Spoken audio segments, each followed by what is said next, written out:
ನನ್ನ ಆತ್ಮೀಯರೇ, ಇಂಗ್ಲೀಷಲ್ಲಿ ಒಂದು ಪ್ರಾವರ್ಬ್ ಇದೆ, A rupee saved is A rupee earned ಅಂತ. ಸೊ ಈ ಮಾತು ಇವತ್ತು ದೇಶದ ಆರ್ಥಿಕ ಪರಿಸ್ಥಿತಿಗೆ ಬಹಳ ಅನ್ವಯಿಸುತ್ತೆ. ನಮಸ್ಕಾರ, ನಾನು ಪ್ರಭಾಕರ್. ನನ್ನ ಅನಿಸಿಕೆ, ನನ್ನ ವಿಚಾರ, ನನ್ನ ಭಾವನೆಗಳು ನಿಮ್ಮ ಹತ್ರ ಹಂಚ್ಕೊಳ್ತಾ ಇದ್ದೀನಿ. ನಿಮಗೆಲ್ಲ ತಿಳಿದಾಗೆ ಈ ವರ್ಷ ಮುಂಗಾರು ಮಳೆ 62% ಕಮ್ಮಿ ಆಗೋಗಿದೆ. ಸೊ ಬರಗಾಲ ನಮ್ಮ ಕಣ್ಮುಂದೆ ನಮಗೆ ಕಾಣ್ತಾ ಇದೆ. ಬೇಸಿಗೆ ಮುಗ್ದಿದ್ರೂ ಕೂಡ ನೀರಿಗೆ ಪರಿಸ್ಥಿತಿ, ನಮ್ಮ ರೈತರು ನೀರಿಲ್ಲದೆ ಭಾಳ ತೊಂದರೆ ಪಡ್ತಾ ಇದ್ದಾರೆ. ಮಳೆ ಬಲ್ಲದೆ ಇದ್ದರೆ ಅವ್ರಿಗೆ ಬಿತ್ತನೆಗಾಗಲಿ ಬೆಳೆಗಾಗಲಿ ಭಾಳ ಹಾನಿ ಆಗುತ್ತೆ. ಇದ್ರ ಬಗ್ಗೆ ಒಂದು ಸಣ್ಣ ವಿಚಾರ ಸ್ವಲ್ಪ ತಿಳ್ಕೊಂಡ್ರೆ ಎಲ್ರಿಗೂ ಒಳ್ಳೆಯದಾಗತ್ತೆ. ಸೊ ಹಾಗಾಗಿ ಈ ವಿಡಿಯೋನ ಪೂರ್ತಿ ನೋಡಿ, ಅರ್ಥ ಮಾಡ್ಕೊಳ್ಳಿ, ಇದರ ಸಾರಾಂಶ ತಿಳ್ಕೊಳ್ಳಿ ಮತ್ತು ನಿಮ್ಮ ಸರ್ಕಲಲ್ಲಿ ಎಲ್ಲ ಸಾಮಾನ್ಯ ಜನರಿಗೆ ಈ ವಿಷಯನ ತಿಳಿಸಿ ಅಂತ ಹೇಳ್ತಾ, ಕೆಲವು ದಿನಗಳ ಹಿಂದೆ ನಾನೊಂದು ನೇಷನ್ ಫಸ್ಟ್ ಅಂತೇಳಿ ಒಂದು ವಿಡಿಯೋ ಮಾಡಿದ್ದೆ. ನಮ್ಮ ಸನ್ಮಾನ್ಯ ಪ್ರಧಾನಮಂತ್ರಿಗಳು ಹೇಳಿದ ವಿಚಾರದ ಬಗ್ಗೆ, ಪೆಟ್ರೋಲ್ ಡೀಸೆಲ್ ಬಳಕೆ ಕಮ್ಮಿ ಮಾಡೋಣ, ವಿದೇಶಿ ಪ್ರಯಾಣ ಕಮ್ಮಿ ಮಾಡೋಣ, ಆದಷ್ಟು 1 ವರ್ಷಗಳ ಕಾಲ ನಾವು ಚಿನ್ನ ಖರೀದಿನ, ಅದರ ಆಸೆನಾಗಲಿ ಅದನ್ನು ಖರೀದಿನ ಹಿತದಲ್ಲಿ ಇಟ್ಕೊಳ್ಳೋಣ ಅಂತ ಹೇಳಿದಾಗ ಅದು ಸಾಕಷ್ಟು ಟೀಕೆಗಳು ಬಂತು. ಆದರೆ ಅದ್ರ ಬಗ್ಗೆ ನಾನು ತಲೆ ಕೆಡಿಸ್ಕೊಳ್ತಾ ಇಲ್ಲ. ಅದರದ್ದು ದೇಶದಲ್ಲಿ ಇವ್ರಿಗಿರೋದೇ ಇದಕ್ಕೆ. ಆದರೆ ಇದರ ಸಾರಾಂಶ ಏನಂದರೆ, ಅವತ್ತಿನ ಪರಿಸ್ಥಿತಿ ನನಗೂ ಯೋಚನೆ ಮಾಡಿದಾಗ ಏನಂತ ಅನ್ನಿಸಲಿಲ್ಲ. ಆದರೆ ಅವತ್ತು ಘೋಷಣೆ ಮಾಡಿದ್ದು, ದೇಶದ ಮುಂದೆ ಇಟ್ಟಂಥ ಒಂದು ನಿರ್ಧಾರನ ನೋಡಿದಾಗ ಎಷ್ಟು ಯೋಚನೆ ಮಾಡಿದ್ದಾರೆ. ನಮ್ಮ ಮೆಟ್ರಾಲಜಿ ಡಿಪಾರ್ಟ್ಮೆಂಟ್ ಇರ್ಬೋದು, ನಮ್ಮ ಸೈಂಟಿಸ್ಟ್ಗಳಿರ್ಬೋದು, ಇವರೆಲ್ಲರೂ ಇದ್ರ ಬಗ್ಗೆ ಎಷ್ಟು ಶ್ರಮ ಪಟ್ಕೊಂಡು ಈ ನಿರ್ಧಾರನ ಹೇಳಿದ್ದಾರೆ ಅಂತ ಇವತ್ತು ಅದು ಅರ್ಥ ಆಗ್ತಾಯಿದೆ. ಯಾಕೆಂದರೆ ಎಲ್ ನೀನೋ ಅಂತ ಒಂದು ಪ್ರಕ್ರಿಯೆ, ಪ್ರಕೃತಿನಲ್ಲಿ ಆಗುವಂಥ ಪ್ರಕ್ರಿಯೆ ಪೆಸಿಫಿಕ್ ಓಷನ್ನಲ್ಲಿ, ಆ ಪೆಸಿಫಿಕ್ ಓಷನ್ನಲ್ಲಿ ಆಗುವಂಥ, ಸಮುದ್ರದಲ್ಲಿ ಆಗುವಂಥ ಒಂದು ಬದಲಾವಣೆಗಳಿಂದ ಮಳೆ ಮೇಲೆ ತುಂಬ ಪರಿಣಾಮ ಬೀಳುತ್ತೆ. ಎಲ್ಲ ದೇಶಗಳಲ್ಲೂ ಮಳೆಗೆ ಕಾರಣ ಪೆಸಿಫಿಕ್ ಓಷನಲ್ಲಿ ಆಗುವಂಥ ಒಂದು ಹವಾಮಾನ ವ್ಯತ್ಯಾಸಗಳು. ಅದು ಎಲ್ ನೀನೋ ಎಫೆಕ್ಟ್ ಅಂತ ಅಂತಾರೆ. ಅದು 1% ವೇರಿಯೇಷನ್ ಆದ್ರೂ ಹವಾಮಾನದಿಂದ, ಅಲ್ಲಿ ಟೆಂಪ್ರೇಚರ್ 1% ವೇರಿಯೇಷನ್ ಆದರೂ ಎಲ್ ನೀನೋ ಎಫೆಕ್ಟ್ ಶುರು ಆಗುತ್ತೆ. ಅಂಥದ್ದು ಈಗ 2% ವೇರಿಯೇಷನ್ ಆಗಿದೆ. ಇದು 2026ಕ್ಕೆ ಬರುತ್ತೆ ಅಂತಲೇ ಆವಾಗಲೇ ಎಕ್ಸ್ಪೆಕ್ಟೇಷನ್ ಇಟ್ಕೊಂಡು ಇದನ್ನೆಲ್ಲ ಏನು ಆ ಪರ್ಟಿಕ್ಯುಲರ್ ಡಿಪಾರ್ಟ್ಮೆಂಟ್ ಅವರು ಎಚ್ಚರಿಕೆ ಕೊಡ್ತಿರ್ತಾರೆ, ಅದನ್ನು ಇಟ್ಕೊಂಡು ಈ ನಿರ್ಧಾರ ಕೇಂದ್ರ ಸರ್ಕಾರ ತಗೊಂಡಿದೆ ಅಂತ ಇವತ್ತು ನನಗೆ ಅದರ ಮಾಹಿತಿ ಅರ್ಥ ಆಗ್ತಾಯಿದೆ, ಅದರಿಂದ ಹಿನ್ನೆಲೆ ಅರ್ಥ ಆಗ್ತಾಯಿದೆ. ಅದಕ್ಕೆ ನಿಮ್ಮ ಹತ್ರ ಎಲ್ಲ ಹಂಚ್ಕೊಳ್ತಾ ಇದ್ದೀನಿ.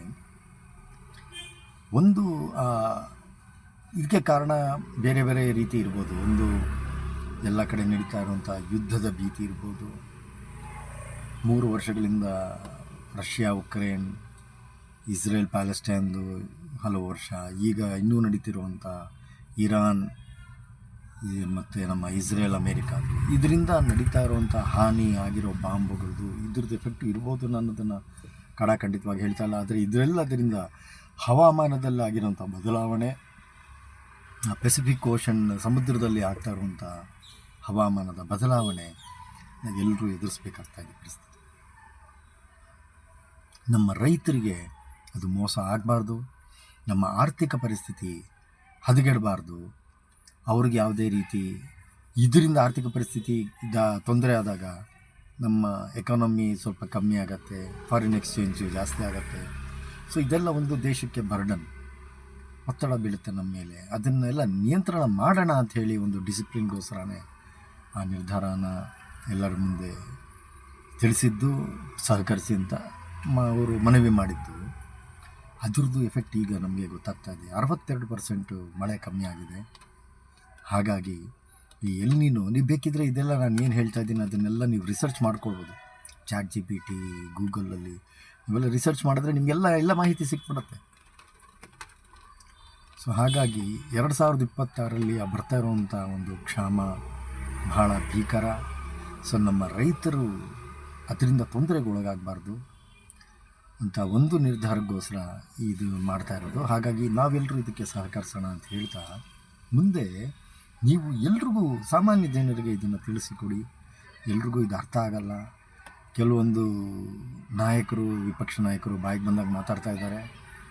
ದೇಶ ಬರ್ಬಾದ್ हो गया, ದೇಶ ಮೇ ಪರಿಸ್ಥಿತಿ ಗಂಭೀರ, ಇದೆಲ್ಲ ಅವ್ರಿಗೆ ಜನಗಳನ್ನ ಮರಳು ಮಾಡೋದು, ಮೋಸ ಮಾಡೋದು. ಇದು ನಿಜಾಂಶನ ತಿಳಿಯಕ್ಕೆ ಹೇಳದೆ ಬೇರೆ ರೀತಿ ಅವ್ರಿಗೆ ಯೋಚನೆಗಳು ಬರುವಂಥ ಸಂದರ್ಭಕ್ಕೆ ಇದನ್ನೆಲ್ಲ ಉಪಯೋಗಿಸ್ಕೊಳ್ತಾ ಇದ್ದಾರೆ. ಅದನ್ನು ನಾವು ತಡೆಗಟ್ಟಬೇಕು, ಎಚ್ಚೆತ್ತವಾಗಿರಬೇಕು. ಇದು ನಮ್ಮ ನಿಮ್ಮೆಲ್ಲರ ಜವಾಬ್ದಾರಿ. ಹಾಗಾಗಿ ಇದನ್ನು ಎಲ್ಲರಿಗೂ ತಿಳಿಸಿ, ಎಲ್ ನೀನೋ ಎಫೆಕ್ಟಿಂದ ಆಗ್ತಾ ಇರುವಂಥ ಬದಲಾವಣೆಗಳಿಂದ ನಾವು ಸುರಕ್ಷಿತವಾಗಿರಬೇಕು. ನಾವು ಸ್ವಲ್ಪ ತಾಳ್ಮೆಯಿಂದ ಇದ್ದರೆ, ಮತ್ತು ಹಿಂಗಾರು ಮಳೆಯಲ್ಲಿ ನೋಡೋಣ, ಮಳೆ ಏನಾದರೂ ಸಂಭಾವನೆ ಆಯ್ತಂದರೆ ಕುಡಿಯೋ ನೀರಿಗೆ ಅಭಾವ ಆಗಲ್ಲ. ಈಗ ಅಷ್ಟೇ ನಮ್ಮಲ್ಲಿ ಎಲ್ಲ ಥರ ದಿನಸಿ ಪದಾರ್ಥಗಳು ಇದೆ. ಈ ವಿಷಯ ಕೂಡ ನಾನು ನಿಮಗೆ ಹೇಳಬೇಕು ಅಂತ, ನಮ್ಮ ವೇರ್ ಹೌಸಸ್ಸಲ್ಲಿ ದಿನಸಿ ಪದಾರ್ಥಗಳು ಇನ್ನು 6 ತಿಂಗಳು ಕಾಲ ಬೇಕಾದಷ್ಟು ಸಮೃದ್ಧಿಯಾಗಿದೆ. 2020ರಿಂದ ಕೊರೋನಾ ಬಂದಾಗಲಿಂದ 80 ಕೋಟಿ ಜನಕ್ಕೆ ಫ್ರೀ ಆಹಾರ ದಿನಸಿಗಳನ್ನು, ಆಹಾರ ಪದಾರ್ಥಗಳನ್ನ ಕೇಂದ್ರ ಸರ್ಕಾರ ಕೊಡ್ತಾ ಇದೆ. ಅದು ತುಂಬ ಒಳ್ಳೆಯ ಕೆಲಸ. ಹಾಗಾಗಿ ಯಾರು ಉಪವಾಸದಲ್ಲಿ ಏನು ಮಲಗ್ತಾ ಇಲ್ಲ.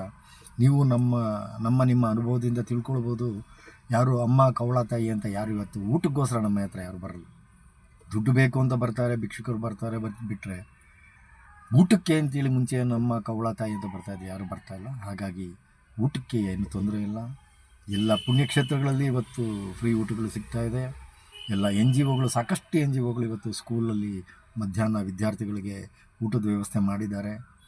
ಆಮೇಲೆ ಹಾಗಾಗಿ ಮಿಕ್ಕಿದ್ದ ಒಂದು ಸಂದರ್ಭಗಳಲ್ಲೂ ಎಲ್ಲ ಕಡೆಯೂ ನಿಮಗೆ ಊಟದ ವ್ಯವಸ್ಥೆ ಇದೆ. ಇದನ್ನು ನಾವು ನೋಡ್ಕೊಳ್ತಾ, ಹಾಗಾಗಿ ಊಟಕ್ಕೆ ತೊಂದರೆ ಇಲ್ಲ. ಕೆಲವೊಂದು ತಿಂಗಳು ನಾವು ಇದನ್ನು ತಾಳ್ಮೆಯಿಂದ ಇದ್ದು, ಏನೇನೋ ಪರಿಸ್ಥಿತಿಗಳು ನಮಗೆ ಬಂದಿದೆ, ಎಮರ್ಜೆನ್ಸಿ ಅಂತ ಕೆಟ್ಟ ಪರಿಸ್ಥಿತಿಯನ್ನು ದಾಟ್ಕೊಂಡು ಬಂದಿದ್ದೀವಿ. ಇದೇನು ಸಾಧಾರಣ ಅಲ್ಲ. ಸೊ ಹಾಗಾಗಿ ನಮಗೆ ಇದನ್ನು ದಾಟುವಂಥ ಒಂದು ಶಕ್ತಿ ಪರಮಾತ್ಮ ಅನುಗ್ರಹಿಸ್ತಾನೆ. ಹಾಗಾಗಿ ಎಲ್ಲರೂ ಇದಕ್ಕೆ ಸ್ಪಂದಿಸೋಣ ಅಂತ ಹೇಳ್ತಾ, ಆದಷ್ಟು ಈ ವಿಡಿಯೋನ ಶೇರ್ ಮಾಡಿ ಅಂತ ನಾನು ಕೇಳ್ಕೊಳ್ಳಲ್ಲ. ನಿಮ್ಗೆ ಅರ್ಥ ಆಗಿರೋ ಮಾಹಿತಿನ ಸಾಮಾನ್ಯ ಜನರಿಗೆ, ನಿಮ್ಮ ಸರ್ಕಲ್ಲಿರೋ ಜನಗಳಿಗೆ ತಿಳಿಸಿ ಹೇಳಿ. ಎಲ್ನಿನೋ ಎಫೆಕ್ಟಿಂದ ಆಗ್ತಾ ಇರೋದು ಬದಲಾವಣೆಗಳು ಹೇಳಿ, ಅದ್ರ ಮೇಲೆ ಆಗುವಂಥ ನಮ್ಮ ಆರ್ಥಿಕ ಪರಿಸ್ಥಿತಿ ಒತ್ತಡನ ಹೇಳಿ, ಎಲ್ಲರೂ ಇದನ್ನು ತಿಳ್ಕೊಳ್ಳಿ.